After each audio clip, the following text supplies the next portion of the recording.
Com relação ao e-mail, entende-se que não seria um dado protegido. Não é uma interceptação de dados, tá? Porque às vezes o e-mail ele pode ser acessado mesmo através até do exame físico do aparelho, que alguns têm ali na parte física. Então não violaria um sigilo ou uma senha dele, tá? Então há uma restrição com relação a esse sentido, mas o que se visa mesmo é a interceptação de dados telemáticos, tráfego de dados de comunicação, conversação, áudio, seria essa a função. Já o e-mail, na verdade, seria mais como se fosse um sistema de identificação do aparelho, até para a gente verificar se é produto de roubo ou não. Então, a princípio, não teria essa vedação.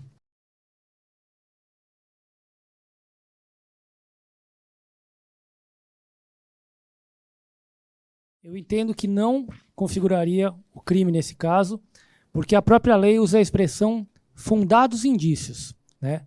O indício por si só é uma circunstância conhecida e provada que por indução faz com que eu chegue a uma conclusão, que está no Código de Processo Penal. Fundado indício é quando eu tenho algo a mais que o indício que me dê uma fortaleza ou fortifique aquele conceito e me faça chegar àquela conclusão. No exemplo que o senhor apresentou, além do indício em si, que seria uma denúncia anônima, que seria só um indício, eu tenho o fundado indício, por quê? Porque eu tenho uma complementação daquele indício, que seria o quê?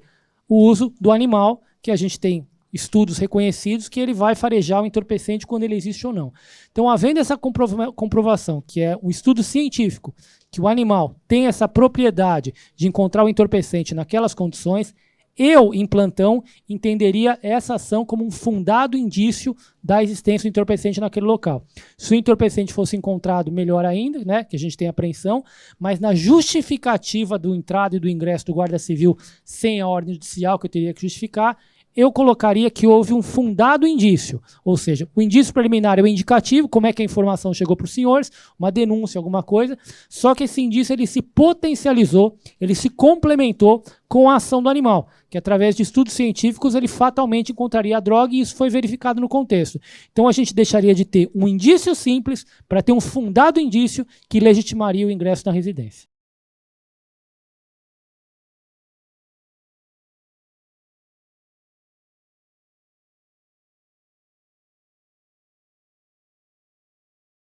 Então, no caso a gente teria, por exemplo, dois casos quando é a guarda ambiental, que costumamente costuma acontecer. Seria o pássaro e também o animal.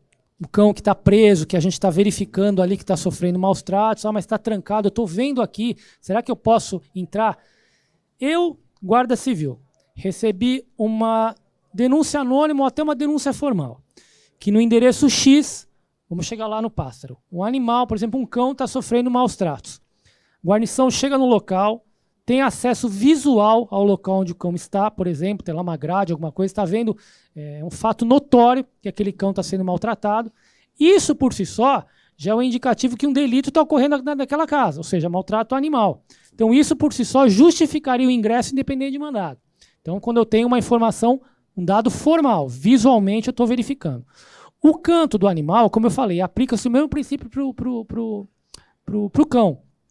Em a gente tendo um estudo técnico e científico que a aferição de ouvir o canto, o tom do canto do pássaro seria um indicativo de que aquela tonalidade poderia configurar abuso ou maltrato, ou que o animal estivesse em condições inaptas à situação dele, se eu tiver como comprovar isso através do estudo técnico científico, que é através do sentido da audição, eu tenho que comprovar que aquela tonalidade de canto, que eu estou até gravando, para comprovar e para fazer prova futura, estaria incorrendo, por exemplo, em maltrato do animal, e isso poderia ser justificado como fundado indício. Lembre-se, é uma operação matemática. Indício o que é? O indicativo. Parece que lá tem um animal que está sofrendo. Isso é um indício. O que é o fundado indício? Eu levei o cão lá, ele farejou droga, peguei, fundado indício. É a mesma coisa o canto do pássaro. Se eu tenho um indicativo, através de estudo ambiental, que a tonalidade de canto do animal caracteriza que ele pode estar sofrendo maus tratos, eu posso fazer o ingresso porque eu tenho um fundado indício. Lembre, fundado é informação, o pássaro está sendo maltratado. Fundado, eu tenho um estudo técnico, comprova que nessa tonalidade que eu estou gravando, e eu tenho estudo e tenho verificação técnica disso, o animal pode estar sofrendo maus tratos. Isso, então, tecnicamente me autorizaria a entrar, e ele diria o dolo específico que a lei exige, porque aquilo está comprovando que você está agindo imbuído no interesse público de resguardar o animal.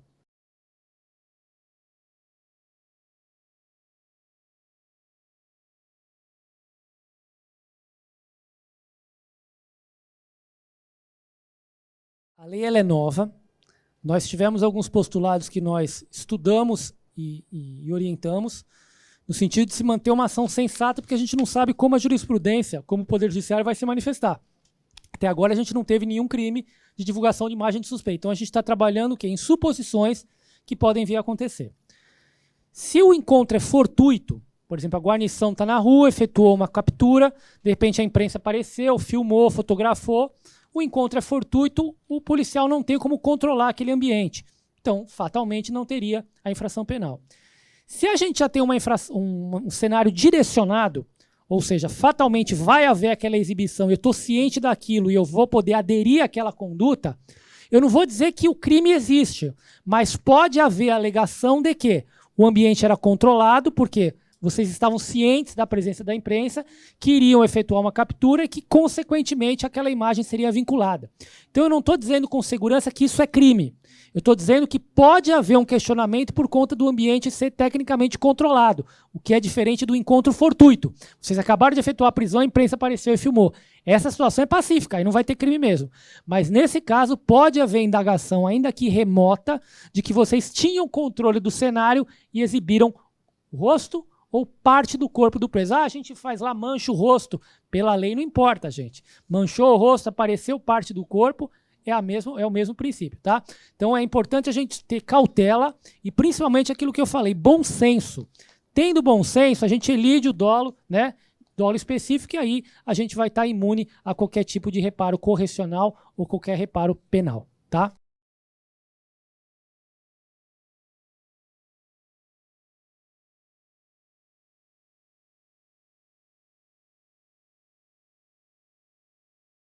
Em princípio, eu vejo que não. Porque está ausente, como a gente falou, o dolo específico. O crime de abuso de autoridade, ele só vai existir quando eu estiver consciente, agindo na consciência de que eu estou prejudicando com o intuito de humilhar, vexar, perseguir, o que não é o caso. O caso do reconhecimento pessoal, ele visa o interesse público em ver uma infração penal ser esclarecida.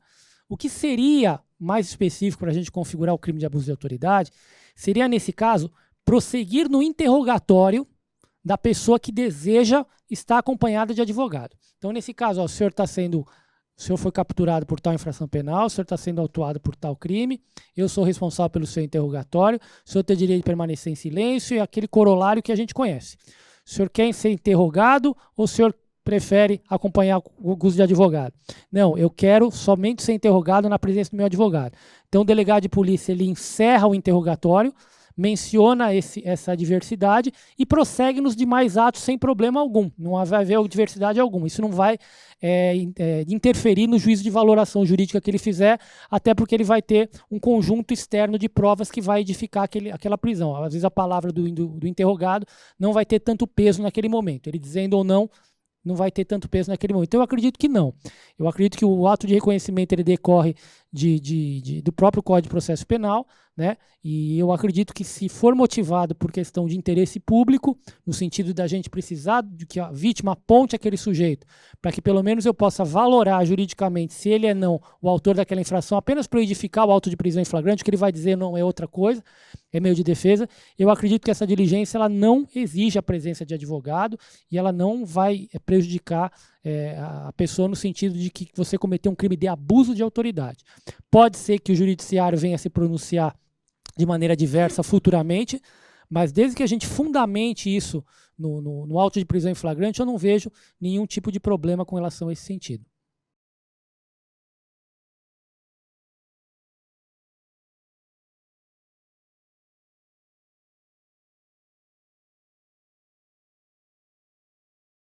A lei de abuso de autoridade ela é específica no sentido de mencionar que se eu tenho a ciência da origem ilícita daquela prova e fizer uso contra o investigado, eu também posso ser responsabilizado por abuso de autoridade. Então, como eu disse, a lei é nova, a gente não pode dizer é crime de abuso de autoridade, mas pode ser um indicativo. Se é um indicativo, eu acho que a gente deve se abster, tentar oferir aquela prova de uma maneira menos hostil, para se preservar futuramente. Então, quando a gente fala em prova ilícita por derivação, é aquela que foi houve uma decorrência por derivação, como o nome está dizendo, de uma prova que já era considerada viciada. Então, é importante que a gente tenha isso em mente para evitar responsabilizações futuras. O ideal, quando a gente tiver qualquer tipo de desconfiança, é buscar outro meio de prova ou buscar uma ferição de maneira legítima.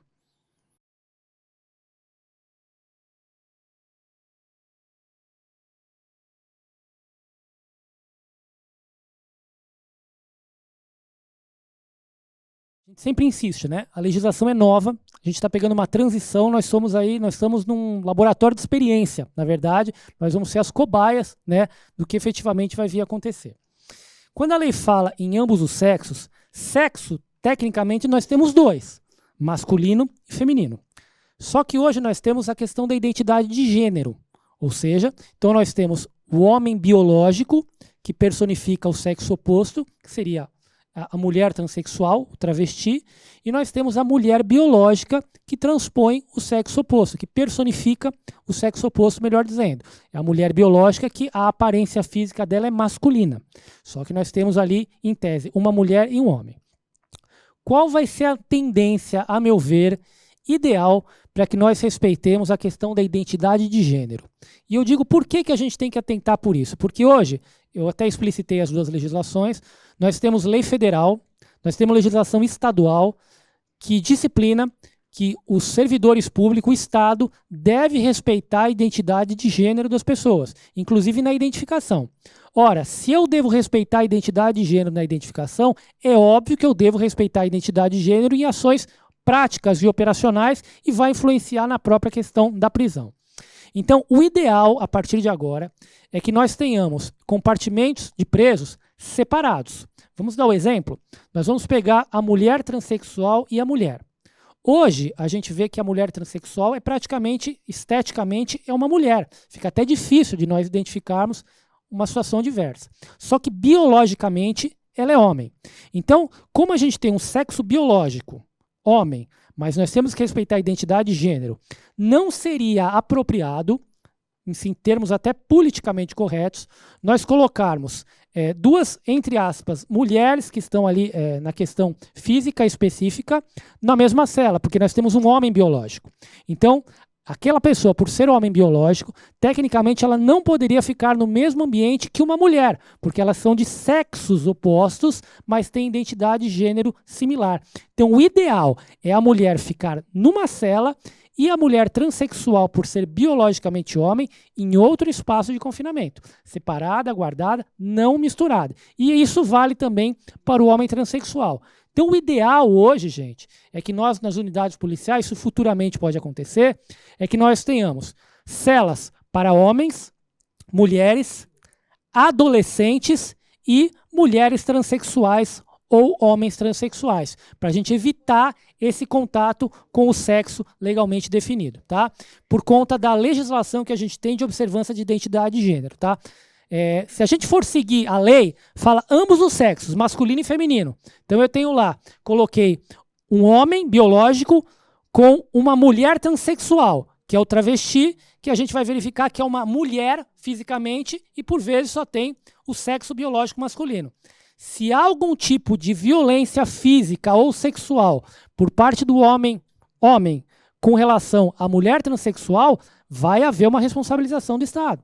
Então a gente tem que ter cautela. Como eu falei, a lei diz dois sexos, mas o bom senso disciplina que nós não misturemos o homem biológico com a mulher transexual, que biologicamente também seria um homem. Tá? Então, respondendo a sua pergunta, o ideal é não misturar na mesma cela. Homem, mulher, mulher transexual, homem transexual, em celas separadas, assim como adolescente, para a gente vingar. Nós não temos essas dependências. Aí a gente vai ter que adaptar na prática como a gente vai ter que fazer isso para evitar uma alegação concisa de abuso de autoridade. Ok?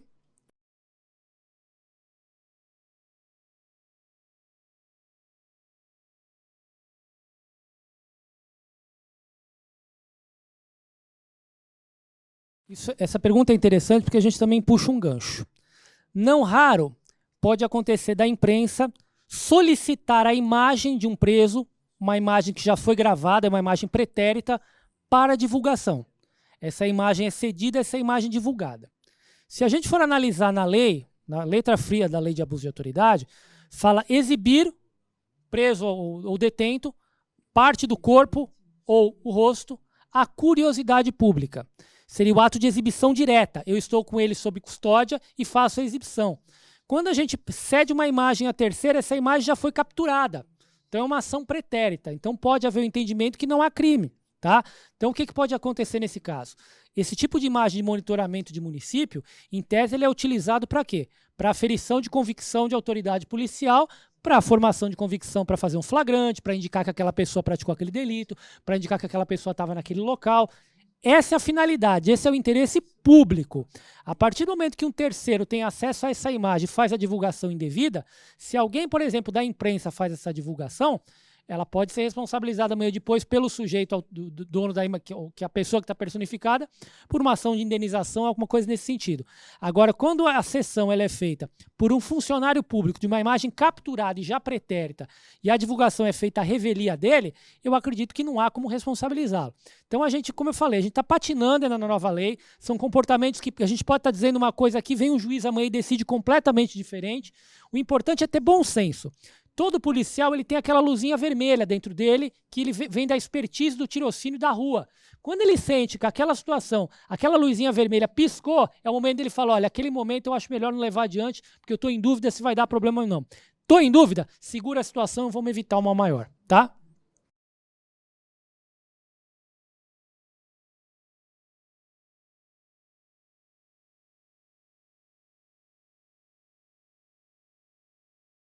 Tecnicamente falando e academicamente falando, esse crime do artigo 10, a princípio, ele é um crime próprio.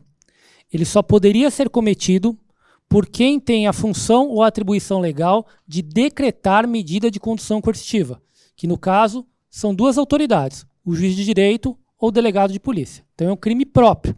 Quando a gente fala em condução coercitiva, a gente está tendo a presunção de que houve uma notificação daquela pessoa comparecer naquele determinado local e ela não compareceu. Essa recalcitrância de comparecimento ela pode ser direta ou indireta. Direta. Eu vou lá, notifico a pessoa, ela está ciente e não vem. O escrivão de polícia justifica nos autos, o delegado de polícia expede mandado de condução coercitiva e uma equipe de investigadores vai lá cumprir. O delegado de polícia.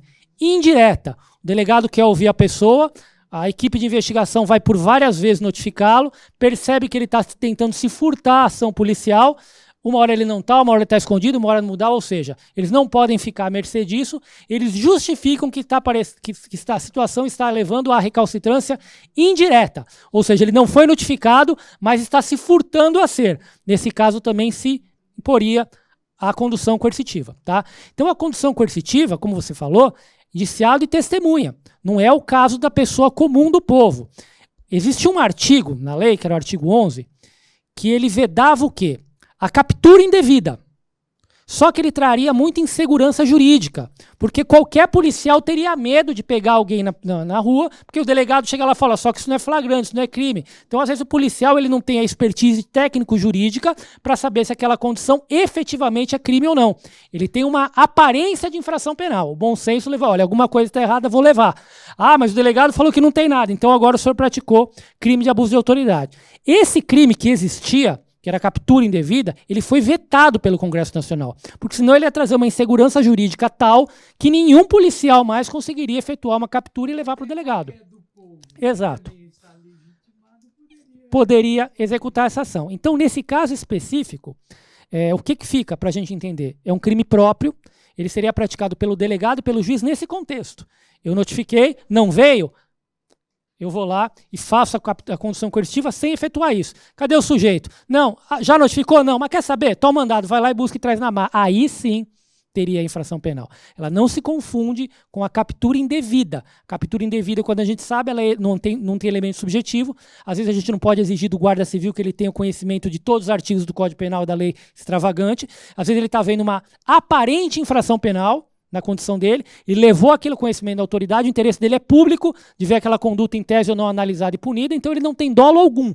Ainda que o delegado entenda que aquele fato é atípico, a ação inicial dele não foi eivada de dolo. Então a condução ela é ilícita, porque ela foi eivada no poder de polícia da administração pública. O delegado registra o boletim de ocorrência e ponto final a ocorrência. Tá bom?